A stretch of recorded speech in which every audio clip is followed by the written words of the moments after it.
my beloved cat fanatics, it's me again, Kathy, your Ilocana Ilongga Bisaya gal. Welcome back to my channel, and for today's video, gagawa po tayo ng kakaibang vlog. So, for the past couple of years, I have been fascinated with a lot of mystery, yung mga crimes, mga murder, yung mga ganon. So, yun po ang common ko na pinapanood dito sa States, lalo na yung mga documentaries nila regarding sa mga krimen na nagaganap dito sa States. For example, meron sila dito yung The First 48 or yung Forensic Files, yung mga TV shows na yon. Yun po ang talagang pinapanood ko. Not because I want to creep somebody out, but because parang nafa-fascinate ako by the way criminals think.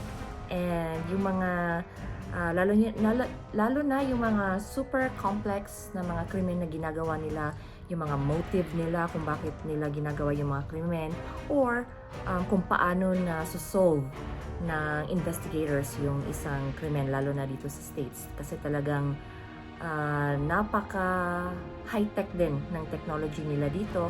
And of course, meron din naman silang mga feature na mga krimen way back 1900s, yung mga ganon na wala pa yung mga machines na ginagamit nila, wala pa mga DNA testing, but still they were able to solve some crimes. So yun, talagang na-amaze ako sa mga yon. So nanonood din po ako ng mga YouTube regarding mystery, murders, yung mga ganon. So yung pinsan ng boyfriend ko, sabi niya sa akin, ate, since gumagawa ka ng makeup, tapos fascinated ka rin naman sa mga ganyan, why don't you do what those YouTubers do as well, pero ibahin mo ng konti, parang maging Bisayang Ilocana version mo.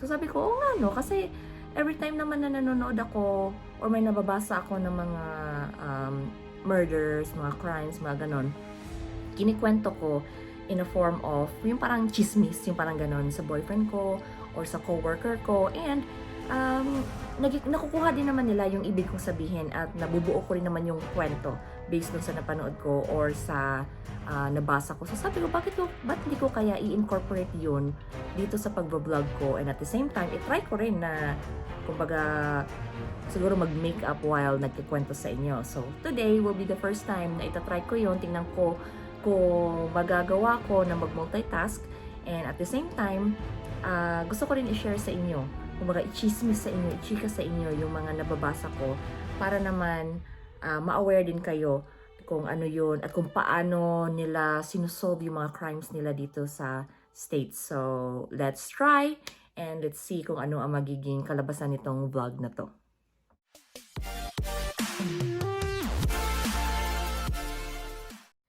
So, let's start off with our two suspects. Ang pangalan po nila ay Nathan Leopold at Richard Loeb. So, let's start off with Nathan Leopold.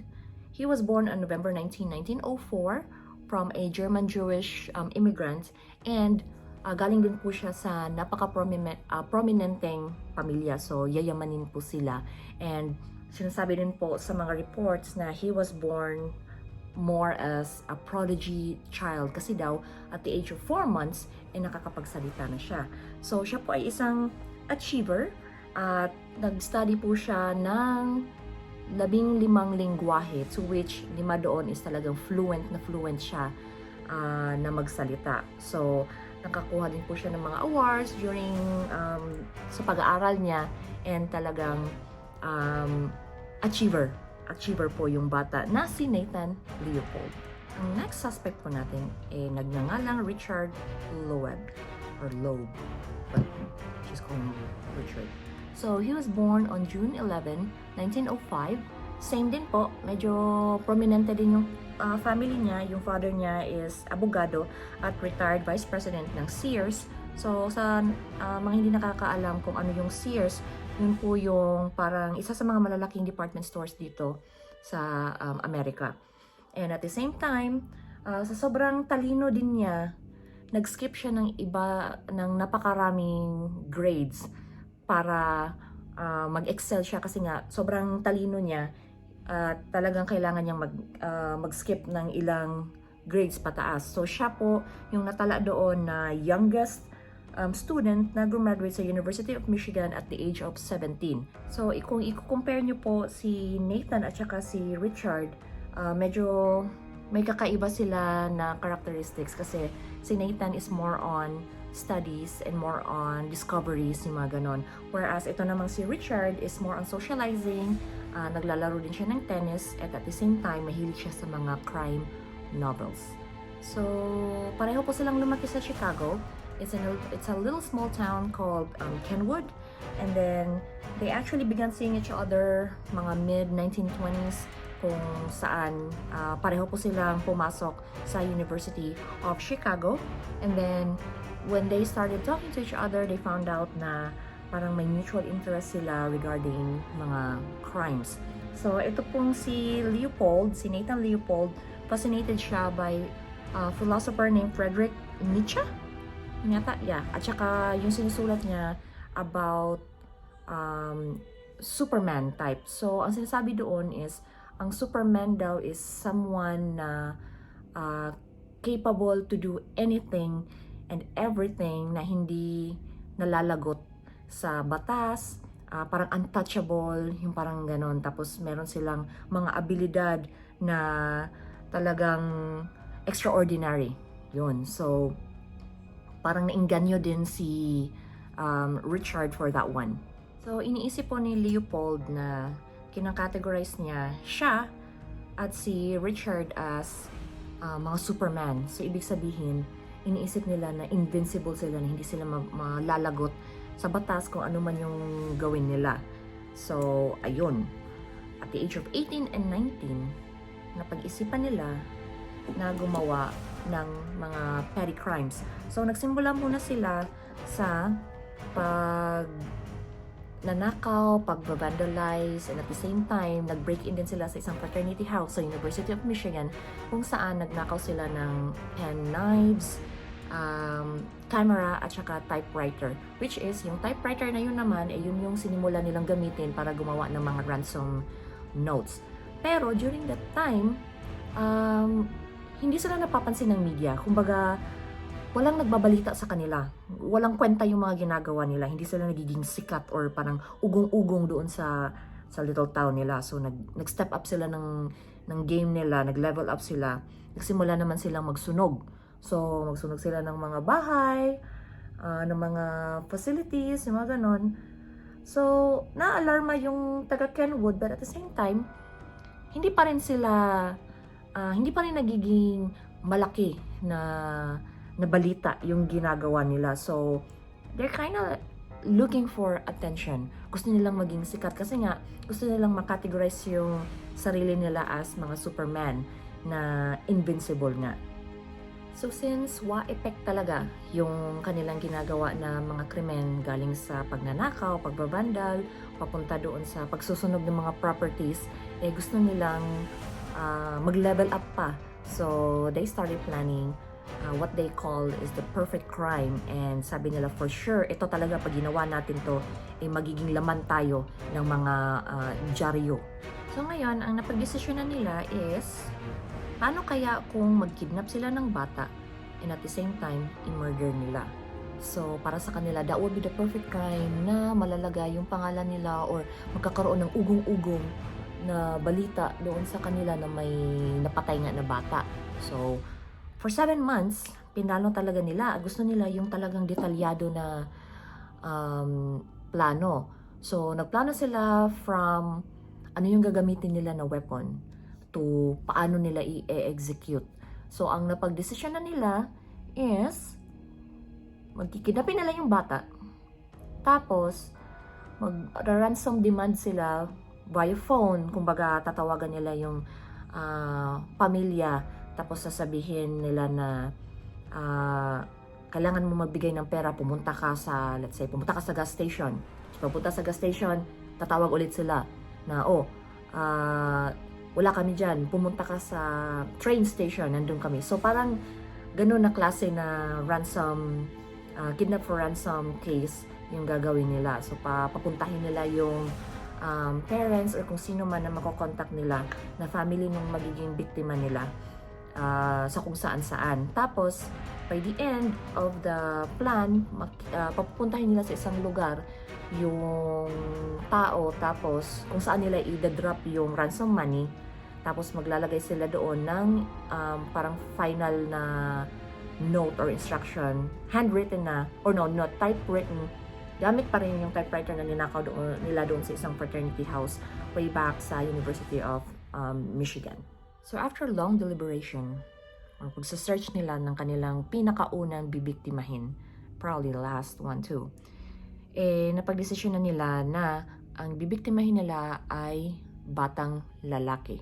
So, naglagay sila or gumawa sila ng parang surveillance area doon sa Harvard University for Boys or Harvard School for Boys doon sa Chicago, sa mga lalaki, mga batang lalaki ang nandun. Tapos, kakahintay-hintay nila doon, they still ended up deciding kung sino talaga yung talagang tatargetin nila. And it turned out to be a 14-year-old boy by the name of Robert, aka Bobby Frank. So, itong si Bobby, alam nila na mayaman din at saka prominente din yung pamilya nila. Yung family po nila ay nagmamay-ari ng isang watch manufacturer doon sa Michigan. And at the same time, kaya po alam nila na mayaman itong si Bobby Frank at ang pamilya niya, dahil po si Bobby ay second degree cousin ni Richard. At nakatira lang sa tapat ng bahay ni Richard, and sometimes pumupunta din yung bata doon sa bahay nila para maglaro ng tennis. So yun po, napagdesisyonan nila na si Bobby ang kanilang magiging biktima. So on May 1, 1924, using a rental car na nilagay nila under the name of Morton Ballard, kasi nga ayaw naman nilang ilagay yung totoong pangalan nila, they started to execute the plan. So, pauwi na si Bobby galing sa school, naglalakad siya nang nag-pull over itong si Richard at saka si Nathan. Tapos, tinatry nilang sabihin dito kay Frank or kay Bobby na ihahatid nga na lang daw nila pauwi yung bata. Nung una, ayaw ng bata kasi nga dalawang bloke na lang at nandun na siya sa bahay nila. Pero etong si Richard, sabi niya, sige na, sakay ka na dito kasi gusto kong pag-usapan natin yung tennis racket na ginagamit mo. Kasi parang gusto ko rin bumili, parang something like that. Gumawa na siya ng kung anong-anong istorya para lang makonvince si Bobby na pumasok sa kotse, which is na accomplish naman nila.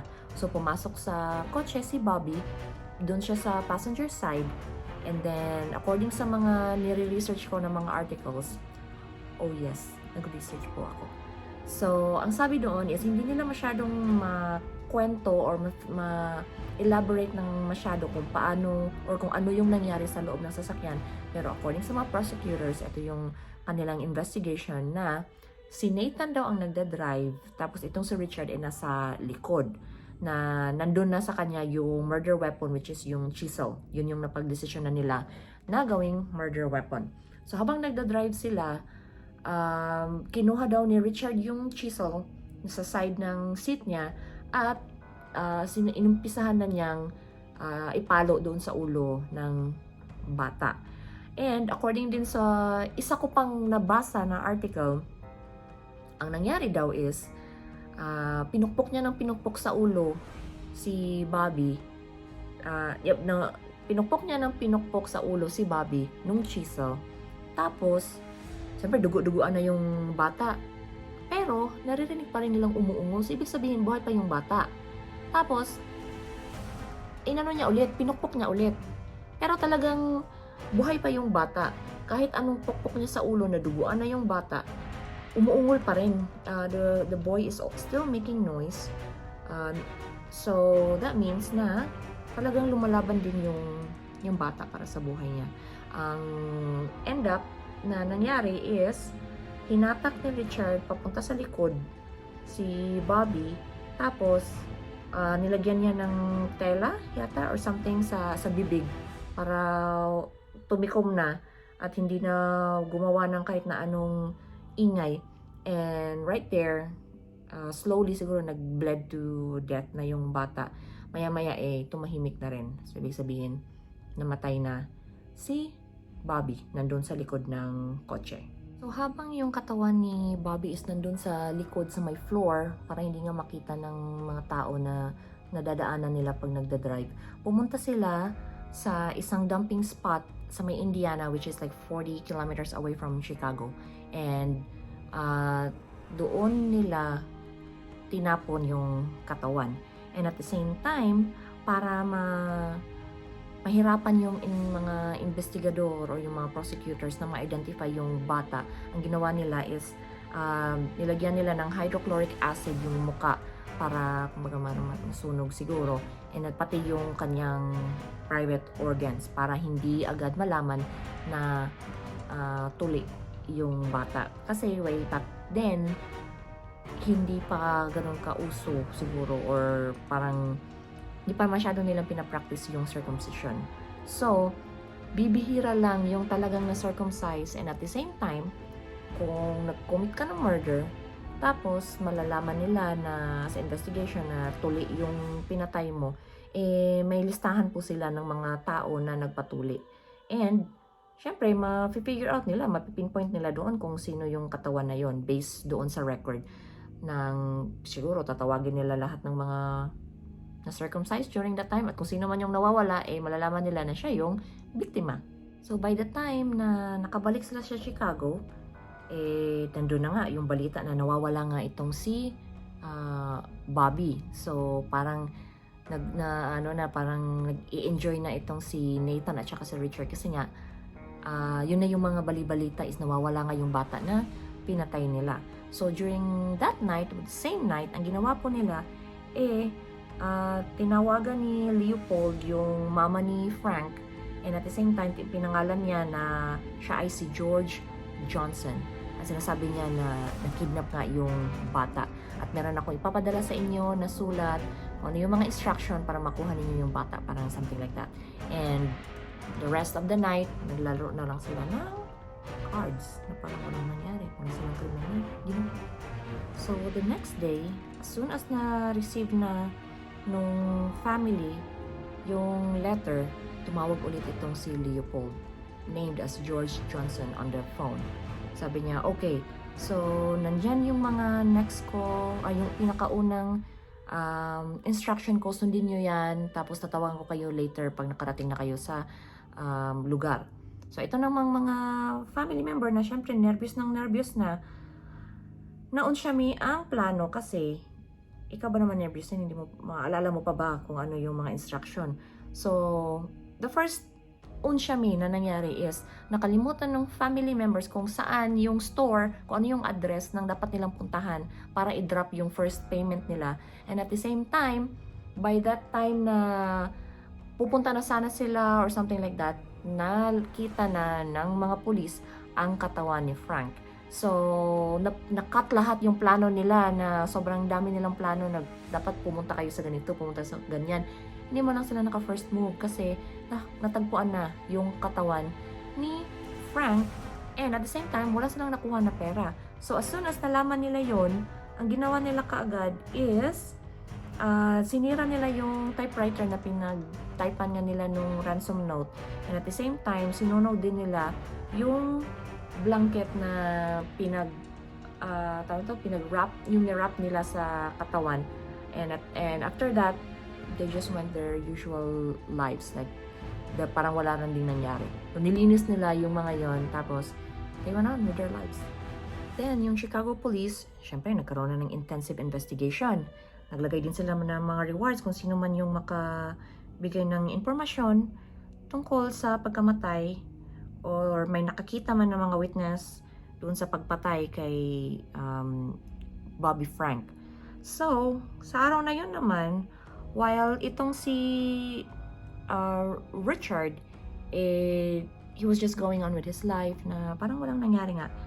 Ito namang si Nathan, pumunta doon sa police para magbigay ng opinion, na parang concerned siya, parang ganon. Tapos, ang sabi niya doon, I quote, "If I were to murder anybody, it would be such as cocky little son of a bitch as Bobby Frank." Yun ang comment niya sa mga police. So during the investigation, yung mga police may natagpuan na pair of sunglasses doon sa pinagtapunan ng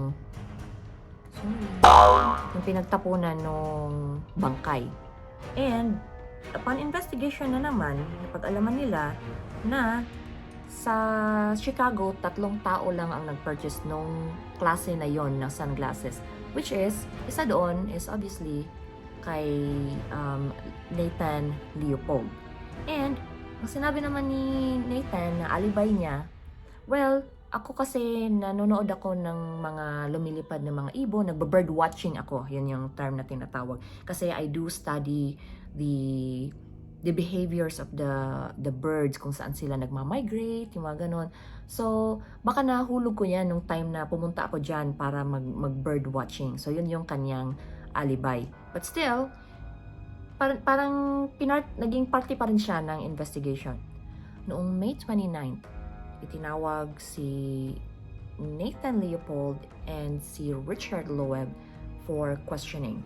Tapos, ang alibay nilang dalawa is, nung gabi daw ng murder, nag-drive daw sila somewhere, tapos meron daw silang pinick up na 2 babae, tapos din-wrap up somewhere, pero hindi na daw nila nakuha yung last name ng 2 babae na yon.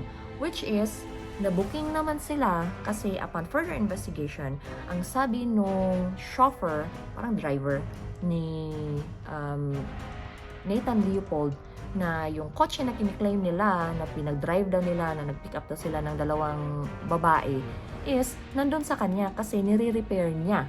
So, imposible na gamitin nung 2 during that night kasi nasa kanya yung kotse.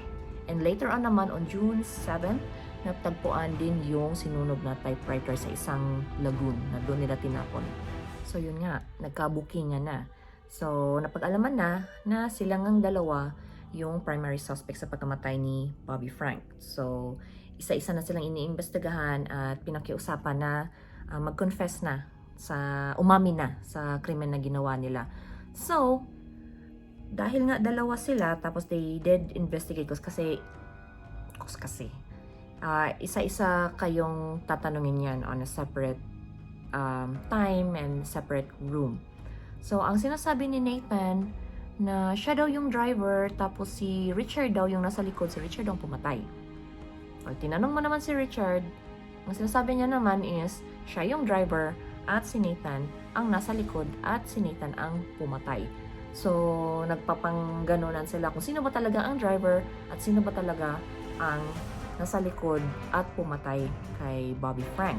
So, according sa court hearing, ang iniisip nila is, or sa mga observers na nandun, pinapaniwalaan nila na itong si Richard, yung pinsan ni Bobby Frank, ang suspect. Pero may conflict information kasi meron din namang ibang tao na nagsasabi na nakita daw nila nung araw ng krimen na itong ngang si Richard ang nagdadrive, yung pinsan niya ang nagdadrive, tapos si Nathan daw yung nasa likod.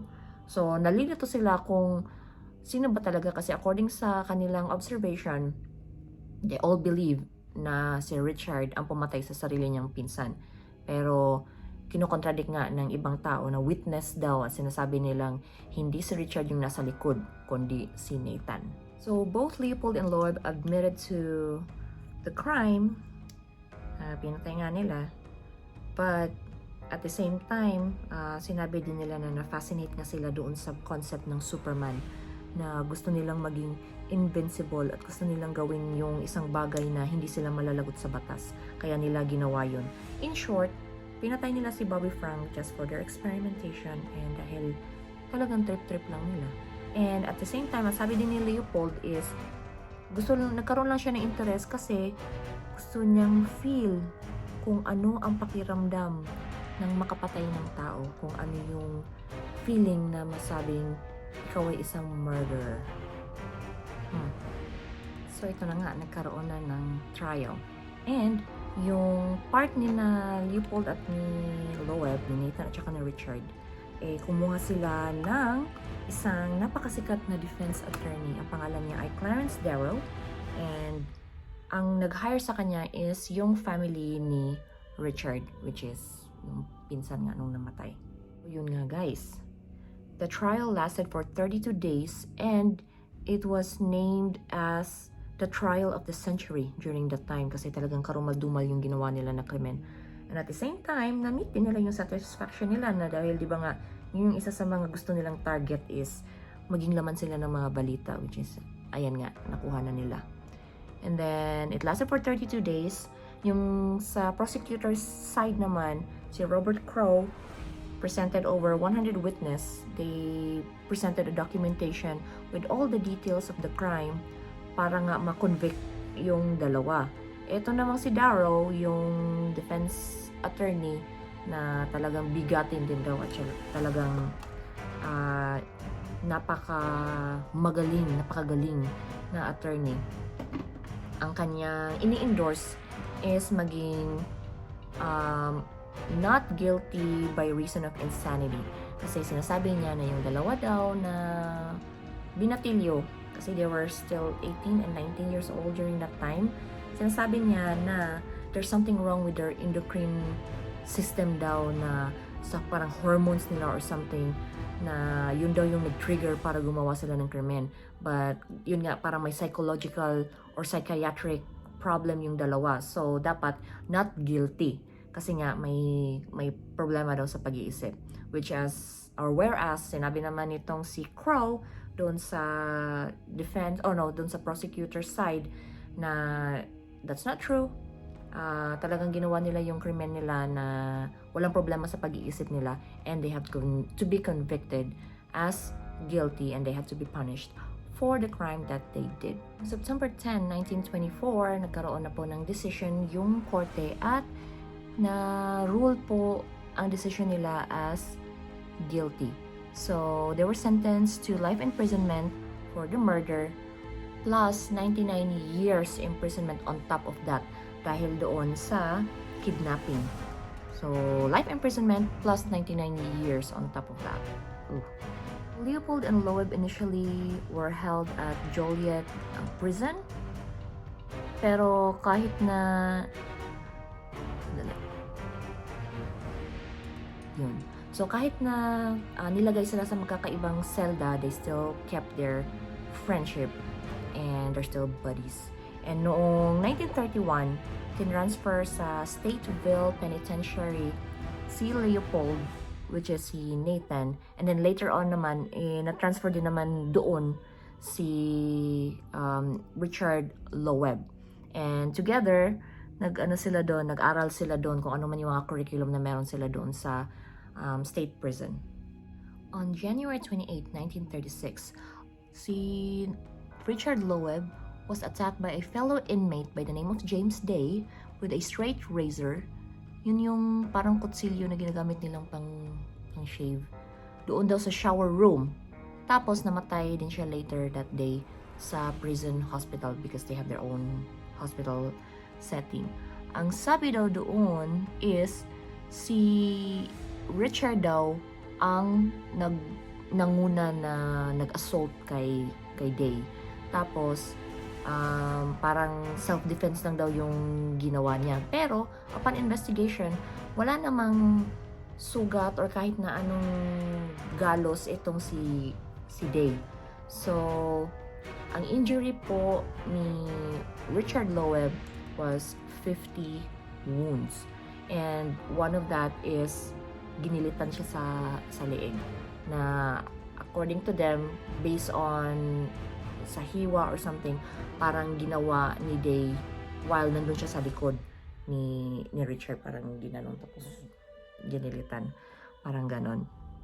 And ang sabi naman ng news na ito daw si Day baka at one point doon sa loob ng preso pinahiya daw ni Richard kasi may pagkayabang din daw itong si Richard Loeb.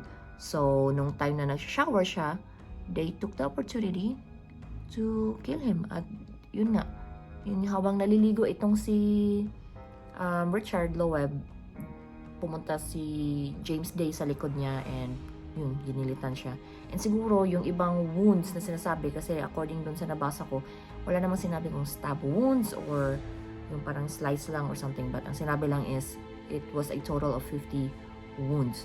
So kapag ganyan po karami, malalaman mo na it's more on a hate crime. Yung kumbaga malalim yung pinaghugutan nung pumatay sa'yo kung bakit ganyan karami yung saksak mo. On the other hand, ito naman si Nathan Leopold naging parang model prisoner. So he was in his best behavior during his time doon sa prison. So naging huwarang preso po siya doon. Ang ginawa niya is nag-contribute siya ng mga good deeds niya while he was in prison. So from organizing the library hanggang sa nag-volunteer siya sa isang hospital doon, and then later on parang tumulong siya kasi during that time uso yung malaria yata. So isa siya sa mga nakahanap ng, I guess, parang cure or something like that. So, marami siyang natulungan doon at marami, together with the other team na meron siya doon sa hospital na pinag-volunteeran niya, marami silang na-treat na mga preso or ibang tao from malaria. So, after 33 years of numerous petition para nga mabawasan yung sentensya niya, finally, noong March of 1958, nagkaroon siya ng parole, and then later on was hired as a medical technician sa isang hospital sa Puerto Rico. So he became a free man after just 33 years in prison. Ayun, nagstay siya sa Puerto Rico, and he was making a lot of novels, a lot of books, and discoveries, kasi nga yun naman talaga ang pinakaunang gusto niya sa buhay is have something and na yung mga discoveries na ganyan. So about plants, about the island, about animals, yung mga ganon. And at the same time, nakapangasawa din siya doon sa Puerto Rico. And yun, he lived a normal life. And on August 29, 1971, at the age of 66, siya po ay namatay sa isang diabetes-related heart attack. So, tragic pa rin ang nangyari sa kanya, pero mas tragic pa rin ang nangyari kay Richard Loeb doon sa loob ng selda. So, that's it guys for this video. I hope you guys enjoyed, and I hope naintindihan ninyo kung yung mga chinika ko na istorya ni Richard Loeb, Nathan Leopold, at ni Robert, also known as Bobby Frank, rest in peace, at sa lahat din ng mga na-involved dito sa story na ito. Sana na-explain ko ng maigi sa inyo at na-ikwento ko ng maayos sa inyo. Saludo ako sa mga tao na nagme-makeup at nagkikwento at the same time. Hindi pala talaga madali guys. Malilito ka, and at the same time, you have to go back to your research and make sure na tama yung sinasabi mo. Ang hirap, ang hirap. So hopefully, maging bihasa ako dito sa ginagawa ko because I kind of like it. I want to know more about those stories and I want to share it with you guys as effective as I can. So, etong sa unang video ko na ginawa ko ito, unang vlog ko, sana naman maayos naman yung feedback, and sa susunod pag-iigihan ko pa para mas makwento ko ng maayos sa inyo and hindi na siya ganun ka confusing kasi parang ako siguro pag i-edit ko to mamaya baka pati ako nalito sa istorya ko. So yun guys, other than that, I hope you guys enjoyed. Please don't forget to like and subscribe to my channel, and please don't forget to hit that bell button para naman notified kayo sa mga bago kong ina-upload na mga vlogs. Please let me know if you guys like this video para masundan pa natin kung effective man or kawili-wili itong video ko. And also, please don't forget to like my page on Facebook. It's Bisayang Ilocana. So yun po. Again, this has been Kathy, your Ilocana Ilongga Bisaya gal, always saying, don't let anyone turn you away from your purpose and always live life for what it's worth. Thank you so much for watching. Bye!